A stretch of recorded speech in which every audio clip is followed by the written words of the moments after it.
This session will be from Dr. A.K. Sahai. Dr. Sahai is the scientist G in Indian Institute of Tropical Meteorology, Pune, and he is leading scientist in the area of monsoon prediction and predictability.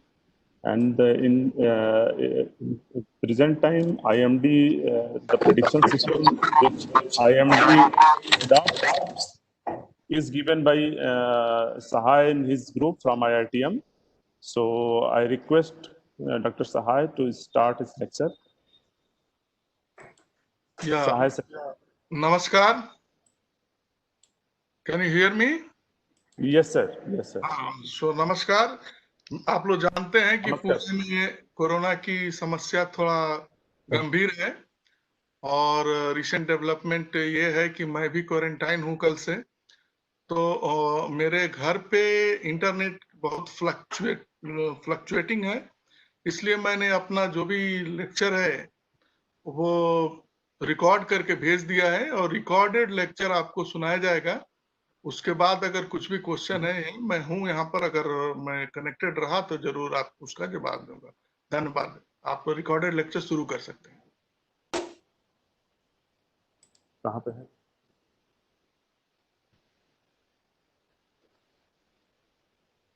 Start कर? हाँ, start कर। Okay okay.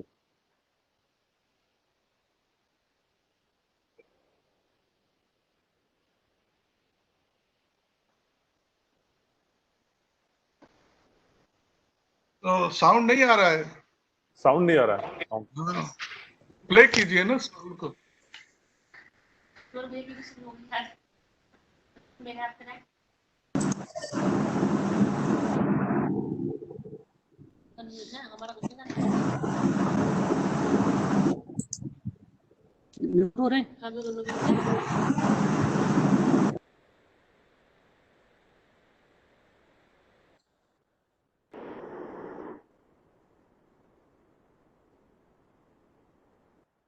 आवाज नहीं आ रही है।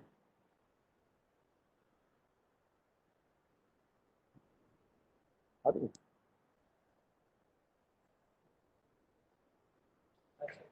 Okay, मैं start कर रहा हूँ, मैं शेयर कर रहा हूँ स्लाइड। ओके, आप शेयर करिए सर जी। हाँ, okay.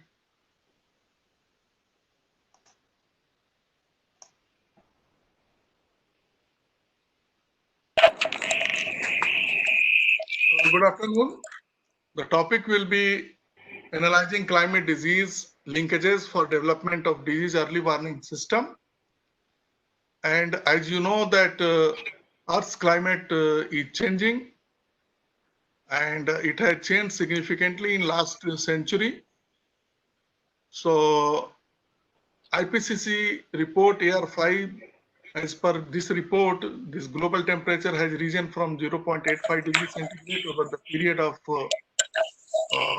100, more than 100 years. And it is obvious that human influence is there on the climate system. And also recent climate changes have been widespread impacts on human and natural systems. So already, why it is not going? Yeah, it was shown by Dr. Pandey sir that in the changing climate, extreme weather events are changing. So we are experiencing more extreme temperatures, heat waves, wildfires, and cold extremes are fewer. Also, the more hydrological extremes, drought, floods, and heavy rains, intense storm, hurricanes, cyclones, tornadoes, etc. We can see. So, and this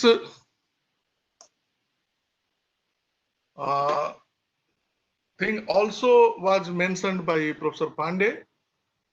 So drought, 68% of net sown area where we sow the crops in 116 districts is drought prone.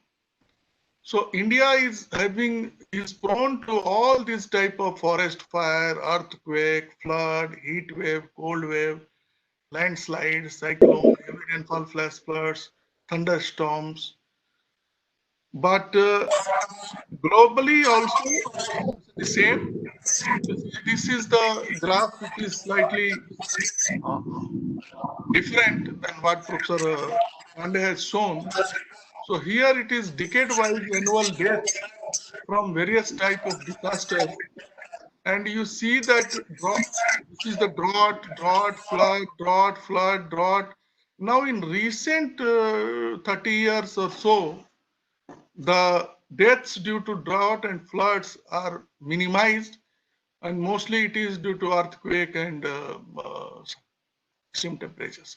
So what is happening, that how this has happened? Because the early warning systems which has been developed by various international and organizations, hydromet organizations, and with the help of WMO, this has let down the death due to drought and flood very, very low. So this is the success of the forecast generated by meteorological and ocean community. When coming to health, it is projected that between 2030 to 2050, almost 250,000 additional deaths per year. This will happen only from malnutrition, malaria, diarrhea, and heat stress. So climate change may lead to increased frequency and intensity of drought and floods, and it also enhances the transmission season and expands the geographical distribution of vector-borne diseases like dengue, malaria. And as warmer temperature and humidity favors the breeding of insect vectors and also alters the geographical distribution of existing vectors. Warmer average temperatures can mean longer warm seasons, earlier spring seasons, shorter and milder winters, and hotter summers. And these conditions might become more favorable for many carriers of vector-borne disease. So these are the impacts of climate change on human health. So from severe weather, air pollution, vector-borne diseases, allergies, water-borne diseases, environmental refugees, mental health, water and food supply, and heat, and all types of malnutrition, diarrhea, and anxiety, migration, cholera, etc. These are the impact of climate change on health. So WMO and WHO, WMO is World Meteorological Organization and WHO is World Health Organization. They came together to improve and enhance the management of climate-related health risk and benefit from each other through the health exemplar with the following four specific. Because WHO has seen that WMO, with the efforts of WMO, the hydrological and meteorological disasters have been reduced drastically with the development of early warning system and forecasting. So these are the objectives: strengthen communication and partnerships among climate and health actors. Still, it is not that much on a very good level, but they are trying. And improved health and climate research and evidence, increased capacity of health sector, and climate and weather data effectively mainstream to health operations. So this data, which is still, the climate data is in very good format, and if you take in India, at least temperature and minimum maximum temperature, rainfall, and all these things which are surface observations, we are having more than 100 years of data. But health data is on different scales is very problematic, and we are not getting it. So now Ministry of Earth Sciences has launched a monsoon mission, a mission mode project in 2012. Now it is the second phase, and this has established and enhanced our capacity and capability for a study of climate change, seasonal forecast, extended range forecast, short range forecast, and first time we have funded the scientists from US, UK, France, Japan, Germany, Australia, Korea to work on monsoon. So this was the very good initiative. We are having the fruit of that. And this was supported by big computing, high performance computing system. So this is almost, we have two systems, one at IITM Pune and another is at NCMRWF Noida. So peak performance of almost 7 petaflop we are having jointly, and almost more than 50 petabyte of usable space is there. So this is a big investment, and electricity bill is coming in crores to maintain this. So how we provide the climate services? So first thing is climate, the outer circle, if you see the climate trend change. So this is by our Climate Change Center at Indian Institute of Tropical Meteorology. So long-term planning, this is used for long-term planning. Then we are giving, IMD is providing seasonal forecast, which makes stakeholders ready. Then sub-seasonal 2 to 3 weeks forecast, this makes the things set. And finally, the short range forecast to go. So this is the different scale and temporal scale of this forecast and outlooks which are available and which we are using in agriculture, hydrology, and different sectors. Also, we are trying to use it in health sector. So the first important thing is we have very much successful in combating heat wave related deaths in India. Otherwise, you see every year some people, 100 people in this state, 200 people in that state are were dying.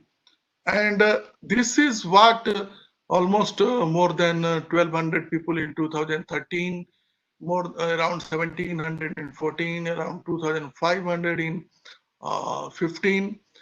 But then NDMA has intervened, and we have developed NDMA with the help of NDMA and IMD, the comprehensive plans, and also from the health department and other institutes.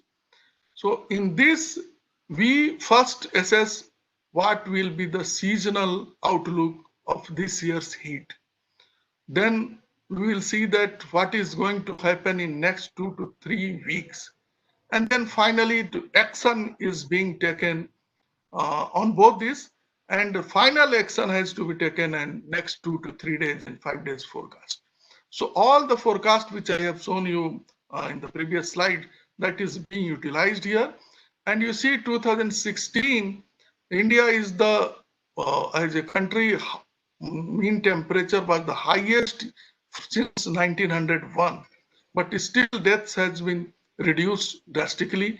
2017, again, it was hot, it has come down. 2018, it was almost 20-25 deaths. But again, 2016, 19, though it is 7th warmest year also, this you have to take in mind from 1901, only 216 deaths, but these deaths is still increased. And this is due to the general election was there in the peak summer season, and this may be the movement of people and all the other things was more. So maybe one region.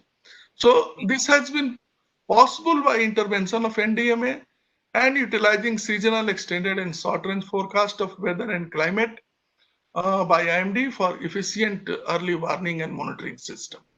So then we are thinking how it can be used for health sector, but it is known since more than 4th century BC in the time of Hippocrates that, and he wrote that whoever would study medicine, right, must learn of the following subjects like seasons, cold winds, and war winds and other things, location and all those things. So earlier meteorology was not a different separate subject. So those who were studying medicine, they were also studying the climatology and climate and other things. So it is known that climate can directly impact disease transmission through its effects on the replication and movement of disease microbes and vectors, and climate can also operate indirectly through its impacts on ecology or human behavior.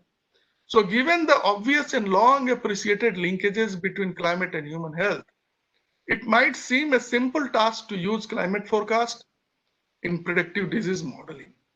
But unfortunately, the mathematical relationships between climate and disease are neither so obvious nor so simple. So this is the illustration of different types of infectious diseases. So first one is anthroponosis through direct transmission and through indirect transmission.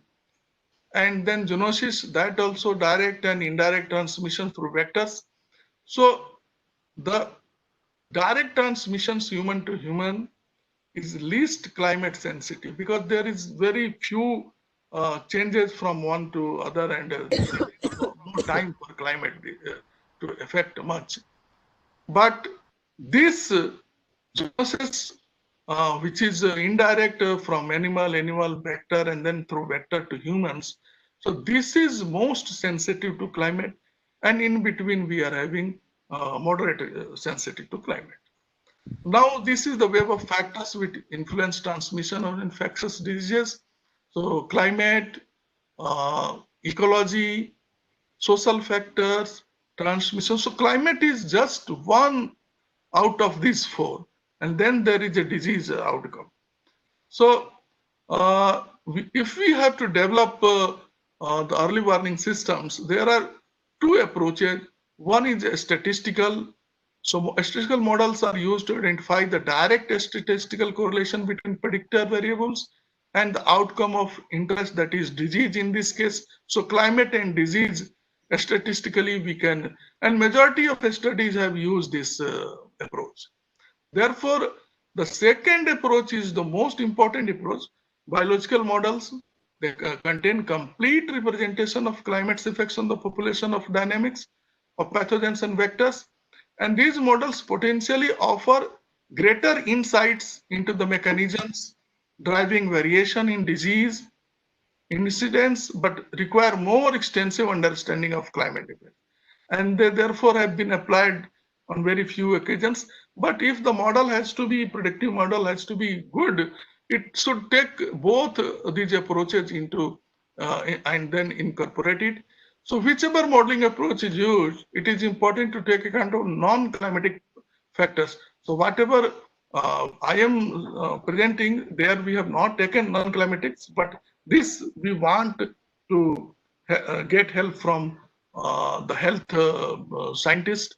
So, and failure to take account of such influences can lead to either poor predictive accuracy of the model. And early warning are also considered to come from both model predictions and disease surveillance. So surveillance is also very important. So the framework of for development climate-driven early warning system is that it should take long-range predictions based on seasonal climate forecast, and this will have a lead time greater than 6 months. So this is resulting in epidemic risk assessments and other things. And extended range predictions based on active monitoring, and so here monitoring and forecast of risk factors like temperature and rainfall. So this also has to be used, and this will be geographical resolution will be more specific, and lead times can be measured in weeks rather than months. So I will focus on this. And early detection of epidemics using disease monitoring. So this is, there is no lead time, but this is very important. So then there are two phases. One is the preliminary phase and final phase. So preliminary phase we need climatic data, temperature, rainfall, vegetation data, and the case of disease data. And then we evaluate the potential, then identify the geographical location and climate and non-climatic parameters which are influencing, and then quantify the link between climate variability and disease outbreaks.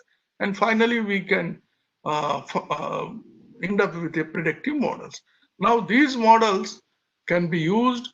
So one is the disease surveillance, where non-existing lead time, but surveillance is very important. So detection of epidemic location will be done with this. Then monitoring of disease risk factors, high resolution. This will come with extended range climate forecast and this health disease forecast.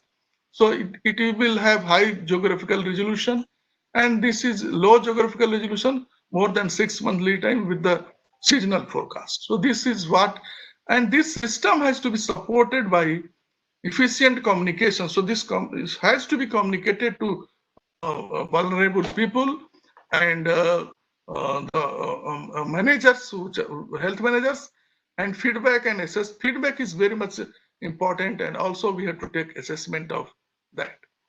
So now I will say what how we are going to do extended range prediction. So one thing is IMD is issuing 2 to 3 weeks prediction for various things, in which maximum temperature, minimum temperature, rainfall is also there. So this is one example.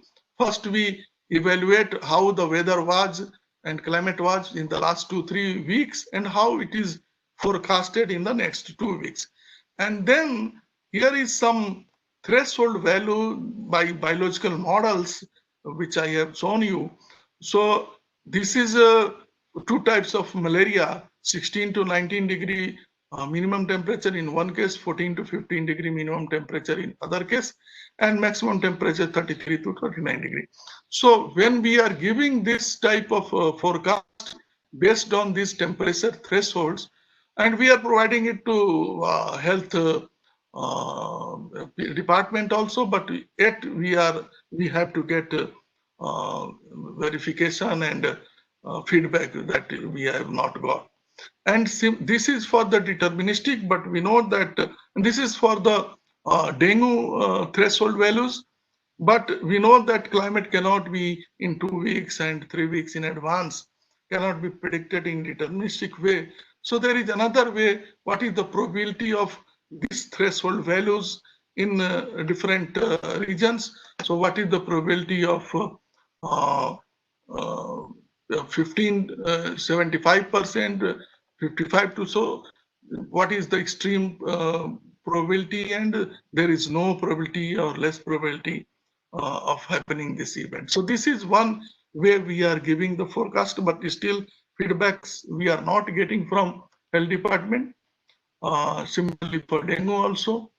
Then we have done some analysis. So we are seeking data for our purpose on weekly scale. So we tried to get some data, but acute diarrheal disease and malaria, this data we got for next 5-6 years from Pune and Nagpur only, that is on weekly scale.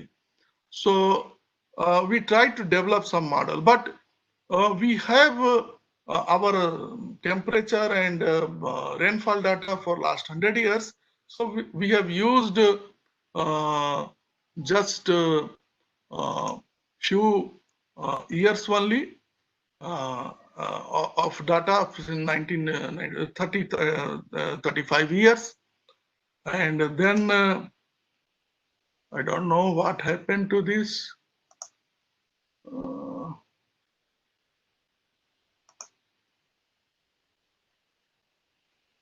What happened? Why it is not going?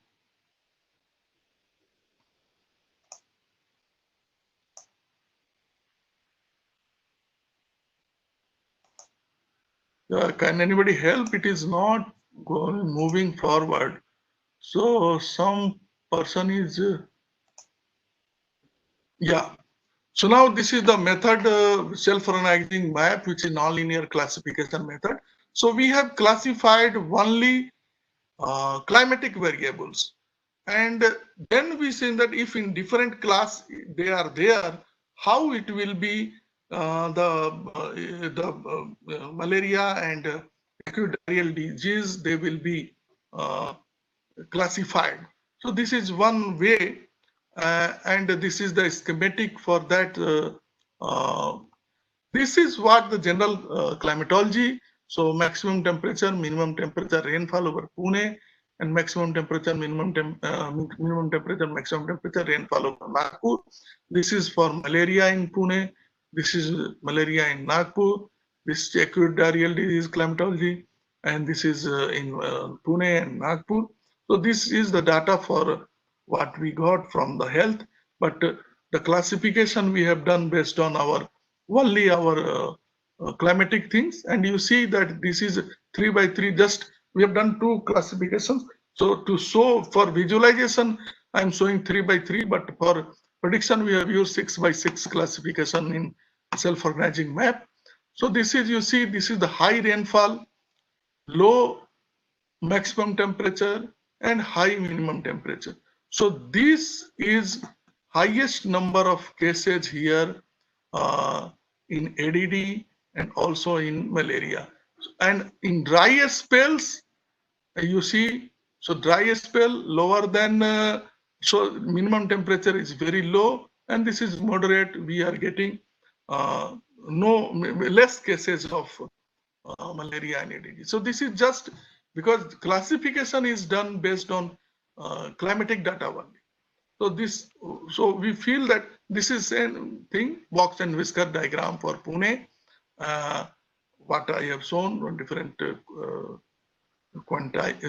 terciles, and this is your just 131 where it was very low cases of ADD and malaria, so over Pune. So this, you see, this black one is the climatological probability, and red one is this class probability. So you see this rainfall in all the first weeks, in 2 weeks mean and 4-week mean. The rainfall is almost 0, to lowest side. This minimum temperature, if you see the red bars are towards the left, so this is also on the minimum side, and maximum temperature is in the moderate side. And in that case, you are getting malaria to the left, means almost very less cases of malaria. And this is also because it starts from here towards left. So you will see left side, the bars, red bars are taller than the climatological black bars. So this is what we are getting. So this is whole thing is using climatic information only. We can get some information of disease, and this is again for Nagpur, how the clustering has happened, and but the climate classification is not done on over Pune and Nagpur. Climate classification has been done all over the country on 100 by 100 kilometer resolution and almost 350 grids over the Indian land. So we have used data for classification of around 32 years and 30 years and 350 grid points of 100 kilometer by 100 kilometer over the Indian land. So, and then we are seeing how this disease has been classified. So disease is totally independent than the climatic thing in the classification. But then we see that, yes, there is some relationship also. But since we have only 2 stations data, we want more data, and so I will come to that later. So this we have seen that yes, it is, there is something into that. Even a deterministic forecast is we can get, and probabilistic forecast. This is the observation and this is the forecast. So observation will always be in the 100 percentile, either it is below normal, near normal, above normal, or extreme case, and prediction will be in different values, not always 100. So this is what we are getting, and same thing for Nagpur, and even in the individual cases also we have seen that it is good in predicting. And this is the skill correlation is almost 0.6, And for a statistical probabilistic forecast, Bragg skill score is very high for all below normal, near normal, above normal in all the cases. So, and this is this value 0.6, and so is for 468 data points and 506 for malaria and 560 data points. So, it's very highly significant correlation. So, and this can be used as a prediction of malaria and ADD for the all over the country using our forecast for 1 week, 2 week, 3 weeks. So this is just one example because we don't have observed data. So this figure is we have constructed using observed T mean, T max, and rainfall, that which area will be below normal for this week in 2018, and then which will be near normal, which will be above normal, and where it will be extreme probability in the observation. And then we are giving using our prediction of first week, second week, third week, and we see that there is a good skill. This also we have verified that the skill is good, and similarly for ADD cases. So this idea is we can generate pan-India forecast. So using total variables rainfall, 3 variables rainfall, maximum minimum temperature for different 1 week mean, 2 week mean, and 4 week mean, and we have classified, and we found that malaria and ADD can be classified well, and increased probability of dry spell, increased probability of low minimum temperature, and increased probability of moderate maximum temperature are less conducive for outbreak of malaria and ADD. And wet spell, increased probability of wet spell, increased probability of high minimum temperature, and low maximum temperature. This is conducive for more outbreak of malaria. So, but the ranges of values are different for Pune and Nagpur. So, in different geographical locations, the value of rainfall, maximum temperature, and minimum temperature will be different. This what we want to say, because only taking 16 to 19 degree, as I have shown in the earlier slide, for malaria, and 11 to 15 degree or so, that may not be for pan-India. So this ranges of values for maximum minimum temperature and rainfall also will be different in different locations. So this is found that it is skillful for 2 to 3 weeks forecast, and transmission of disease not only depends on climatic but other factors. So we are not taken those factors, but if but our thing is, we don't have malaria and acute diarrheal disease data for other stations. And if we have those data for maximum and more stations over the country, then this data also can be used in the classification. So far, we have not used this data because there is no data. But if there will be data, good data, that can be used into classification, and then our system of malaria and ADD is will be improved a lot, and therefore there is a need to collaborate with health managers and doctors and health institutions and IMD, and this can be there are dialogues but not becoming very fruitful. So maybe some academic institution, university, and this, they can take some project, and these type of things can be improved. So this is what all I wanted to say. Thank you. Thank you, sir, for such an nice and informative talk. And hope we will see some more research related to weather and COVID also in future. So since we are running short of time, we don't have much time. So I skipped the question answer session, and